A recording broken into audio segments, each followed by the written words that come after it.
the maracas, I go chick, chicky, boom, chick, chicky, boom.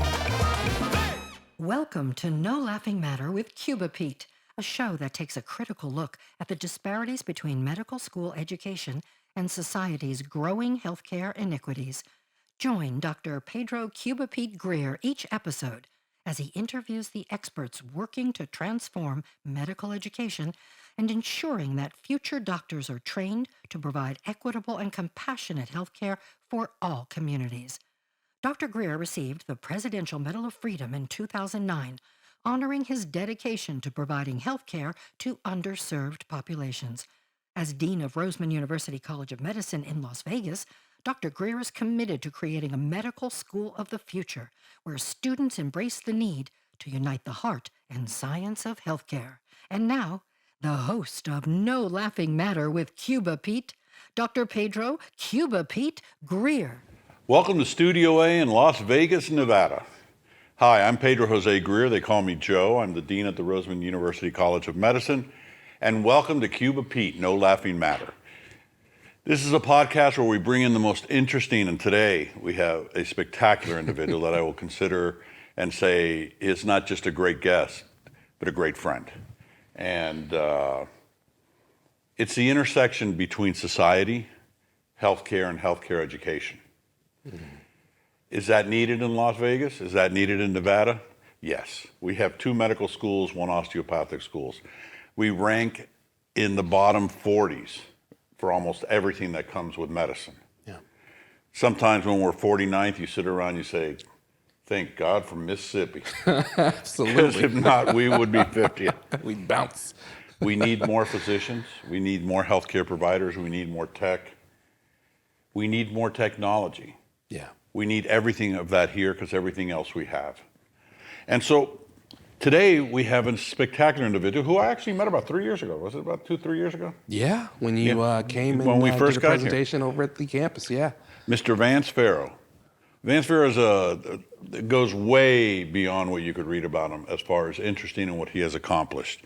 But he's with the Nevada Governor's Office of Economic Development, and he's been with them since 2012, am I not mistaken? That's correct. For 12 years, which is something that becomes imperative here because without this economic development, of which his expertise is healthcare, how do we get healthcare and technology in this state?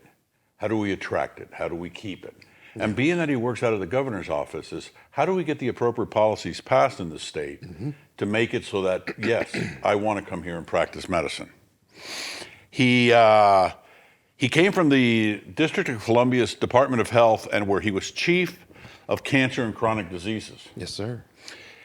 And he is here to bring health care, health technology, and the industry to not only Southern Nevada, but the entire state of Nevada. Now, you're from Detroit, correct? Yes, sir. All right, go Detroit. You guys got a football team this year that actually made it somewhere, didn't they? Yes. You know, they say lightning can strike. It can strike. So I am cautiously optimistic about this weekend. Well, it's sort of funny because unless you're my generation, you don't remember the last time that Lions were in a playoff game. We're the only ones that remember that. Yeah, I've never tasted the fruit of that success. It was like Boston was up until a few years ago with baseball. Right, absolutely. And so it's really, really exciting. He is from Detroit, but he is a proud graduate of Howard, the Howard Bisons, of which I found out why, because historically black colleges and universities had a very close relationship with our Native American communities. Leave it to Lou. And Lou was the one that taught us this. Because I'm thinking, I'm embarrassed I didn't know that. A bison in Washington, D.C.? When the hell did they get there? Exactly. It's a little south for that, isn't it? Exactly. So, Vance, what got you out here? Let's tell your story. Okay. Well, what got me out here is uniquely tied to one of your previous guests. So the thing about my connection with D.C. That you may or may not know is I was also born in D.C. Oh, okay. And I would say D.C. is much like Miami because they're both very near the United States. Well, exactly. And I was born in Miami, by the way. So my father was a dental student at Howard. Okay. And my mom worked at Howard. And so during his education, my sister and I were born there. And when he graduated, his aunt and uncle were already in Detroit because he grew up in Florida, Oh, did he really? Pensacola. The Panhandle. The Panhandle, that's right. I've been there many times. And by the way, the Pensacola area and the Panhandle, for those of you that are not Southerners, are known as L.A., Lower Alabama. Yeah, absolutely. You know? you got it. And so went up to Detroit, and that's where I came up, and I just felt a pull to go to Howard. And my first week there, I met a very tall young man named Cedric Creer, who was also a microbiology and chemistry major. And he and I had classes together. Our entire matriculation through Howard became best of friends. And as you know, he was born and raised in Las Vegas. And his father was the second African-American physician in the entire state of Nevada. That's right. And so, I started to come visit after we graduated. And I fell in love with the climate. I fell in love with the state. I fell in love with all of the different textures of the state. I mean, at first it was, I'm in Vegas, strip and having fun. But then it became the surrounding neighborhood and the history and the culture of the community. And then it was Northern Nevada and understanding how that goes. And then it was rural Nevada. And it just, over the years, I just really fell in love with it. And he called me one day and said, hey, Governor's putting together this Office of Economic Development. And, I know you like coming out here. Would you ever consider relocating? I said, absolutely. I had an interview and that's it. And the rest is history. The rest, as they say, is history. And but you almost came out here with the Nevada Cancer Institute, didn't you? That's correct, yeah. During one of those trips. Which is important to us because the Nevada Cancer Institute is the same campus that Roseman has their medical school and will have their large campus. They're all 40 acres. Absolutely. So during one of those trips, I had the pleasure of meeting Heather Murin. And she and I started having conversations, and that set up another trip out where I actually interviewed with her and her folks over at the Nevada Cancer Institute then, after they had built that wonderful campus that you now enjoy. And I was going to come on board with her and her team. And it was right at the cusp of the recession. The recession, the economic downturn, the bubble popped and housing crisis. And she called me and said, we're going to have to put a pin in all that. And I stayed in D.C. and as it turned out, she was on the governor's board for G.O.E.D. And I needed to be interviewed by their healthcare person. And by the way, G.O.E.D is the Governor's Office for Economic Development. Yeah. And then she and I got on the phone and we recognized that, wait a minute, this is my Vance? I'm like, yeah, absolutely. And then the conversation was pretty much over. It was pretty, you got a job, come on out. That's how it went down, yeah. And as a state, how lucky have we been? Well, it's I hit the ground and to your point, my then boss, Steve Hill, who's now over the Las Vegas Convention and Visitors Authority, he comes in my office and says, your first order of business is to find something to do with this campus. I go, okay. And, I tried a couple other things first. And then my phone rang and it was Harry. Harry Rosenberg is one of the founders of Roseman. Yeah, he says, we're thinking about a medical school and we'd like you to be on our advisory committee. I said, sure, that'd be excellent. So I started coming out for our meetings, and the initial idea was to build something on the Mesa over near the campus, over in Henderson. Okay. And, I started thinking, I thought, well, wait a minute, maybe something else can happen. I said, well, that's going to cost you a lot of money. What if I could come up with something that would be pennies on that dollar where a deal could be made? And, his ears perked right up and got the eyebrow raised. And next thing you know, got Howard Hughes involved. As a good Canadian. Well,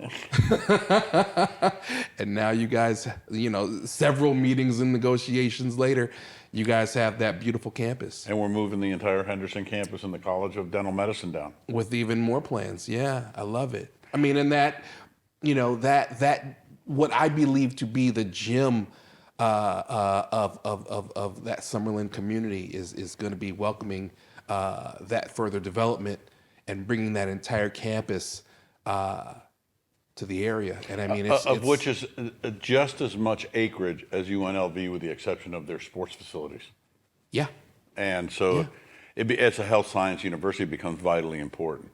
Right. To be able to do this. I mean, one of the things that we're doing now at the medical school is we're starting up an incubator / accelerator for startup companies. And if it wasn't for Vance, we couldn't do this.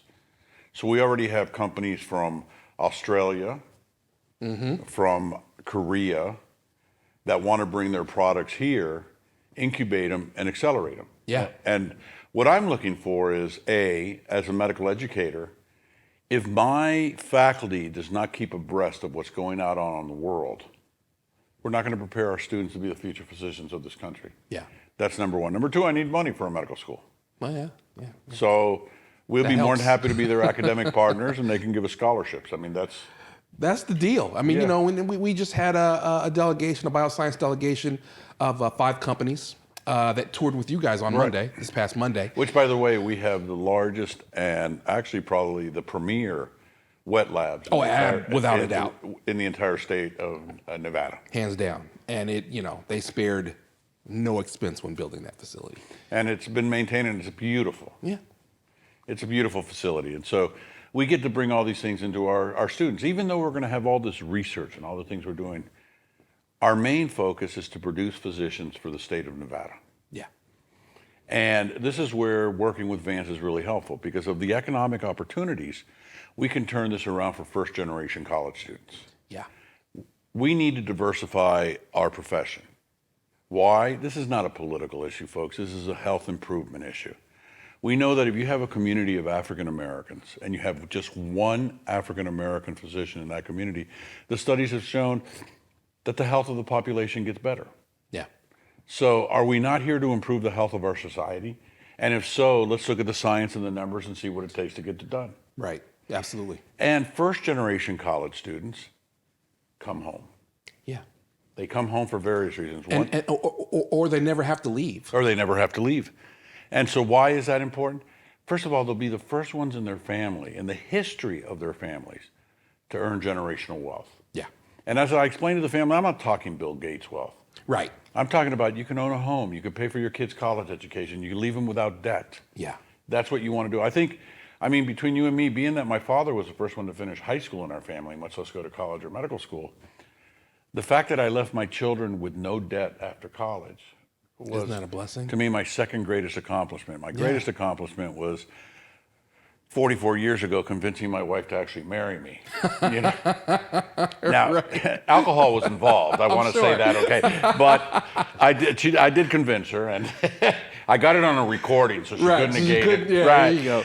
And so we've been married 43 years now. I love it. And she thinks I have earning potential, but that's a whole other thing. Well, you're doing all right. I can't complain. I proposed to her saying, I said, I can promise you an adventure, but I can't promise you wealth. How about that? And my daughter graduated law school, and my wife said, let's renegotiate. Right? I've been talking to some people. That's right. You and I have to have a talk here.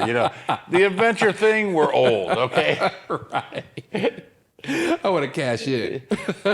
Vance, what do you see the future of technology and healthcare in Southern Nevada? Up. I mean, looking at our assets as seemingly embryonic as people would imagine them to be, through the eyes of the delegation that came out, and I'm sure you've heard it 1,000 times since you've been here. I didn't believe it. You guys had that stuff. Mm-hmm. I don't believe what I'm seeing. And for me, these folks run in packs, just like everything else. They go back to the I-95 corridor. They'll go back to Austin, Texas, wherever they're from. They got folks in Silicon Valley, and they start talking. Look at what I saw. They're in their phones. Look at this. Look at this. Look at this. Look at these pictures. You know, And the potential that this offers, as opposed to going to an established tech city. right. And you know, these folks understand. You're buying the stock while it's low. Yes.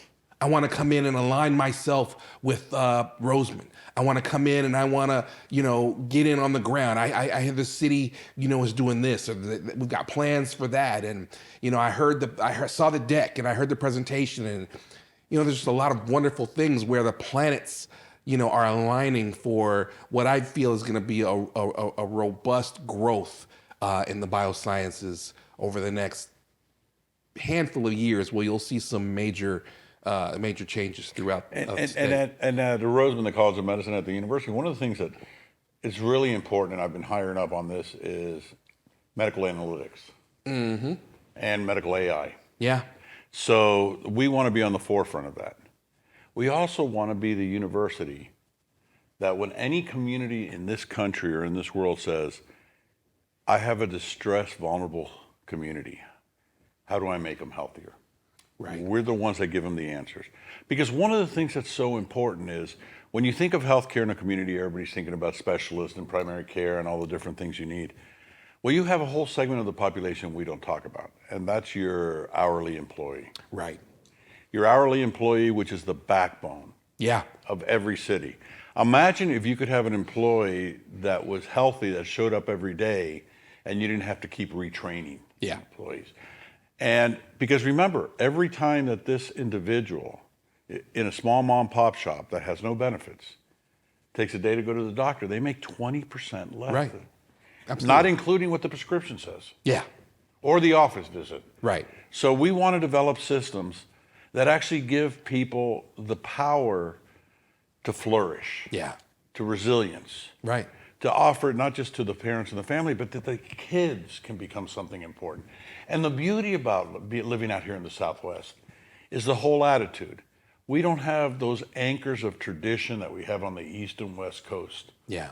We can look at things freshly and say, what can we do better? Nevada was one of the first states in the country to have nurse practitioners practice on their own. Yeah. Yeah. Well, what does the recent literature say as opposed to what we doctors said? The outcomes are as good or better than with MDs. So why don't we start looking at these different things as we look at, I know you and Alvy just started a midwifery program. That's right. Why do we need that? Because if you live in Pahrump, there's no obstetrician. Right. They have to drive all the way to Vegas. Well, and to that same point, you know, building the broadband infrastructure so that we can have a robust telehealth network was equally as important. Because when I got here, you know, the connection between northern and southern Nevada had to piggyback through the truncated lines of California. So to go over, come down, come back in. Everything was pixelated, and it was a mess. And I found out about another population that's beyond rural that you guys call it frontier. Frontier, yes. I figured out frontier is if you're in the middle of the desert and you see a mailbox, but you can't see any house, you're frontier. You're frontier. That's right. And the other thing I found fascinating, which is something that we should look at with health systems, is meeting with the mining industry. Mm-hmm. Now, the mining industry is in, to say the least, rural areas. Interestingly, they're all insured. Yeah. But they have no health care. Yeah. So we need to think of ways of delivering care to these areas. And we have to think outside the box. Yeah. You can't always think, I need an MD. Why do you need your most expensive resource for something that could be taken care of by somebody else? Absolutely. And then you save that resource because it's so limited. We're just not getting them in there. Right. And to your point, I mean, you start thinking about the ancillaries, like would you say for mental health? Mental health. Or you think about, I mean, nursing, obviously. I mean, you guys and the oral health, pharmacy, all of the things that make up the team. And including our projects like Genesis, which is household-centered care to over 100 households. And I want to give credit where credit is due. I mean, Genesis program that's awesome. It is awesome. I'm glad that you guys brought that over from and the South architect, Florida. Lou Brewster. Yeah, I mean, that's just, come on. And we're doing it very differently.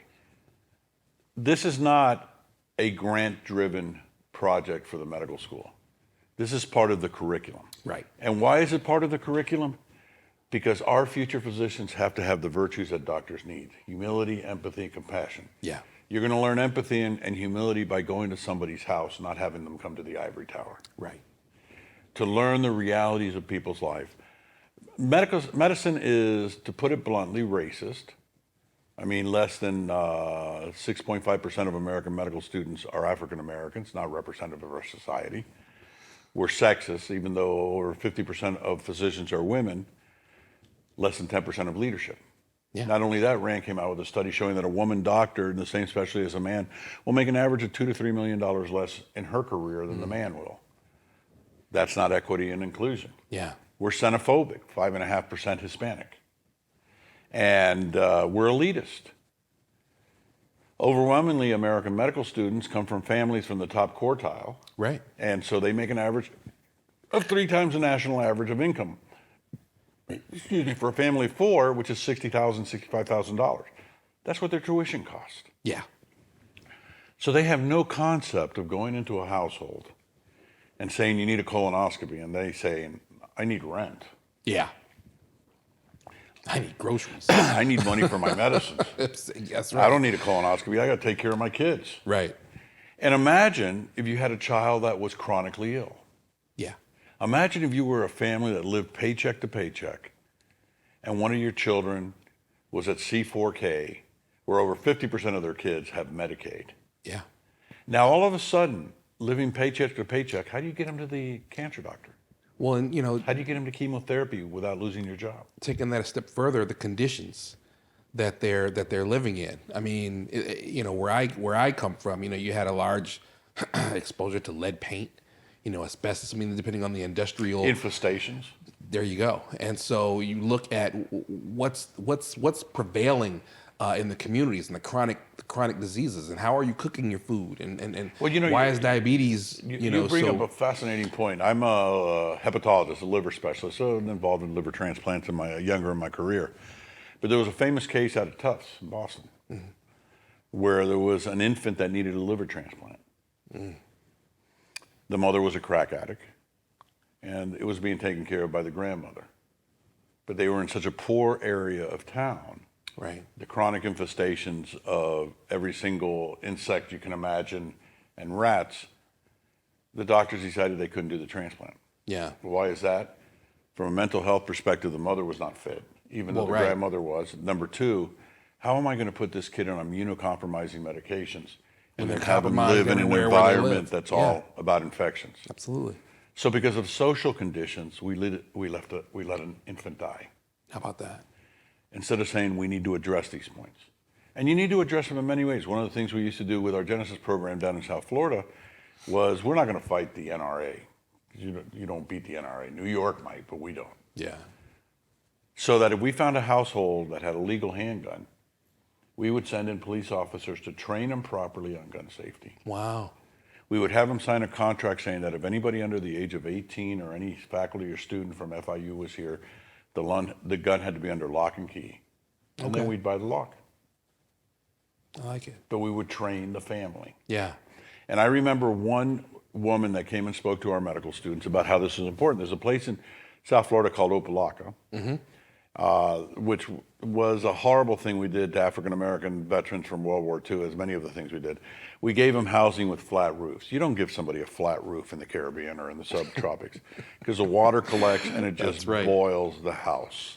That's all it does, is it boils the house. Yeah. And so this woman who was ready for retirement had gotten a couple master's degree, had worked her way out of Opelika, was making, in the, I think like almost $200,000 a year.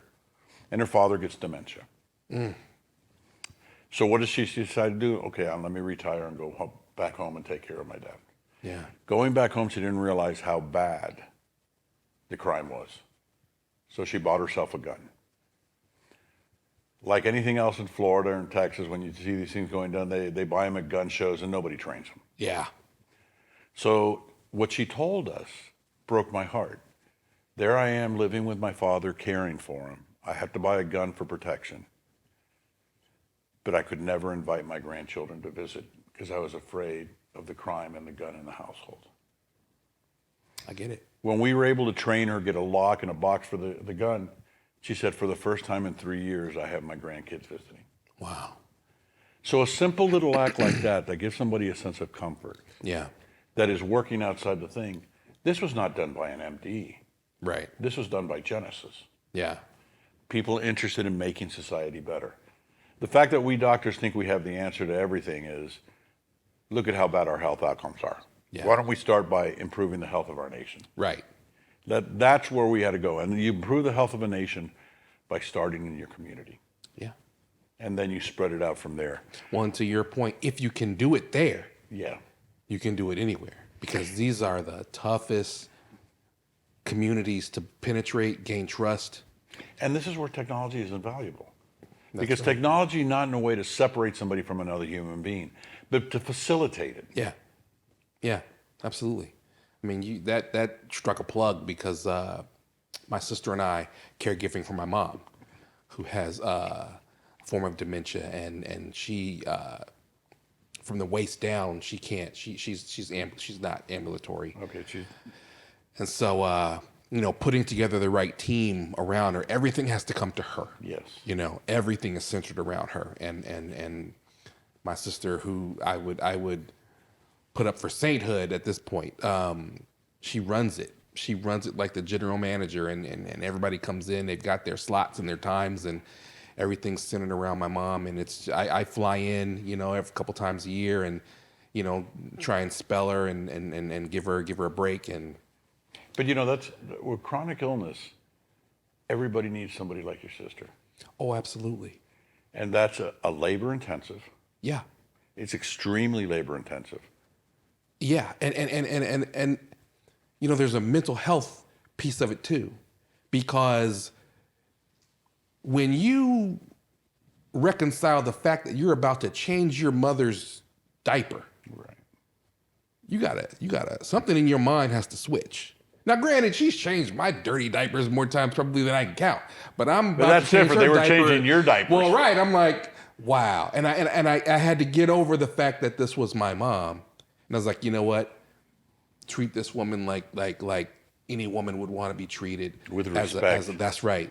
That's right. And the other that's part when of the you do mental it. illness is what we forget about. One of the most stressful things in life is taking care of a family member with dementia.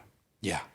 It is incredibly different to look at somebody that you have seen your entire life Yeah. and had conversations with, and now they might not even And they recognize you. may not know who you are. And that changes. It can change from moment to moment, certainly day to day, certainly times of the day. You got sundowning coming into play at some point, depending. You've got the angry folks, you've got the mild folks, and we're blessed. My mom's angry spells are slim.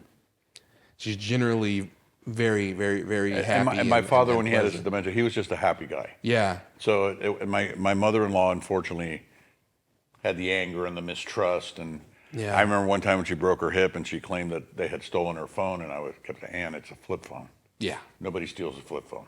They give you a flip phone. Right. Handles out. You misplaced it. They're coming back now. That's right. Oh, my I know. God. It's unbelievable. And also those tiny little iPhones. Right. I'm going like, you would lose those. Yeah. Plus, with my glasses and stuff, I can't you read got to them. enlarge everything. I have to have that surgery that extends your arm. Right. And when you talk about mental health, it's also the caretaker. Yes. That is one of the most stressful things you could do with a person you love. Yeah. Period. Yeah. And we know that. We've proven that, but now we have to do something about it. And this is where social accountability of a medical institution or a medical school comes about. Yeah. Our social accountability is not that we're producing doctors for the future. That's what we do. Right. Our social accountability is seeing what are the problems in society, how do we resolve them? Yeah. With Genesis, it's looking for new delivery systems. Right. For Empowered, it's finding pregnant or recent moms with an opioid or a stimulant addiction or a use disorder. And this is not just about taking care of somebody with a substance abuse disorder. This is about getting a family back together. Yeah. This is about a mother to be with their child. Right. So that becomes vitally important. And then Yeah. we have Aspire with Cheryl Brewster, which is we want first generation college kids. So we need to approach them Yes. in junior high Yes. with STEAM, with Earlier the better. science, technology, engineering, arts, and medicine. Yes. Because I think medicine and the sciences without arts is failed. Right. Medicine, science, technology, without understanding the history and the current aspect of your society is useless. Yeah. Why is that? Because you can't produce things for the future in isolation without knowing what the future needs. That's right.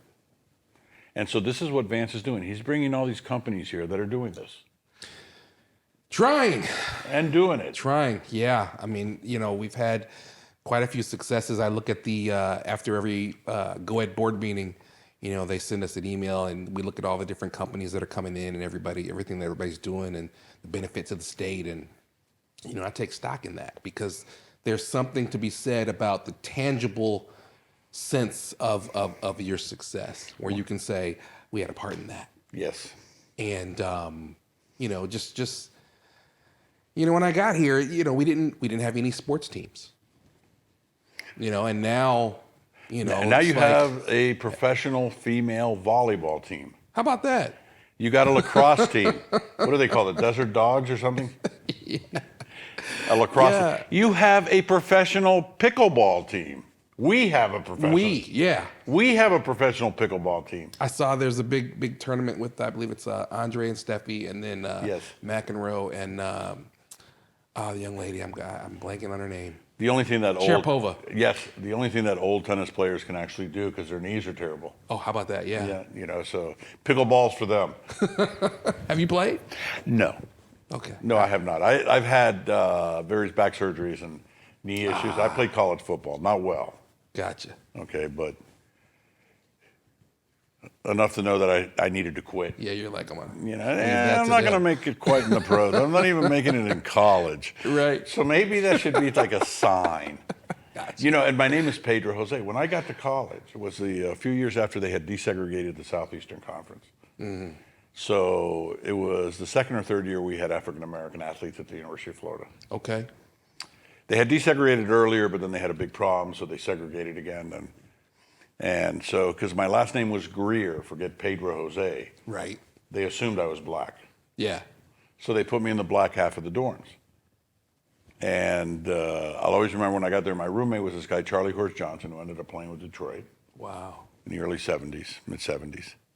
And my introduction to college, since we started practice, we were in the quarter system, so we started practice like 3 weeks before class started, was the largest human being ever from the state of Georgia, Charlie Horse. Opening the door and looking down on me and saying, excuse my language, shit, I thought you'd be black. And I looked at him, I said, it's worse than you think. I said, I'm Cuban. I said, we look like them, but we dance like you. And we ended up becoming friends. I love it. Vance, what would your suggestion be in medical education, besides you coming and talking to our students, to prepare the future doctor for this country and for our society? Honestly, Joe, I believe that you guys are doing it in a way that I couldn't have imagined you to do it any better. Oh. I love the programs, Lou and Cheryl, and I love those. I love the holistic team approach with having everybody in one building that you guys are gonna put together, and then having the robust innovation of biosciences. Walking trails pretty much away from all the student life. I mean, if I could have painted the Picasso, I don't think I could have done it any better. I love what you guys are doing. I think that there are still some maybe some policy efforts, and I think that we still need to look at how we incentivize companies that are coming in. I think we still need to start looking at some of the IP issues. And look, these are the growing pains of developing, a robust sector, and the tech and the commercialization and all of the things and the spin-offs and the jobs and the companies that will come out of this innovative thought process and all these think tanks and this incubative settings. So there's still a lot to do, but I'm up for it, and with a partner like you guys, I mean, it makes fun it all working worthwhile. with you. The world is ours to save. Indeed, it is. And Vance, I really want to thank you for everything you've done for this community and actually for this country. Thank and you, actually, sir. maybe I should thank your parents. They're the ones that did everything to make you who you are. I will be sure my mother sees this. Okay, good. And with that, from Studio A in Las Vegas, Nevada, let's make the world a better place. Indeed. Thank you all very much. Thank you, sir. And thank you, Vance, for being on this show. My pleasure. Thanks for having me. Hey, you'll be back. If you enjoyed today's podcast, please subscribe, like, and comment on your favorite podcast platform. If you'd like to support the groundbreaking work that Dr. Greer is doing at the Roseman University College of Medicine, please donate at the link below. Thanks for tuning in to No Laughing Matter with Cuba Pete, as together we work to unite the heart and science of healthcare to serve all in our communities. See you next time.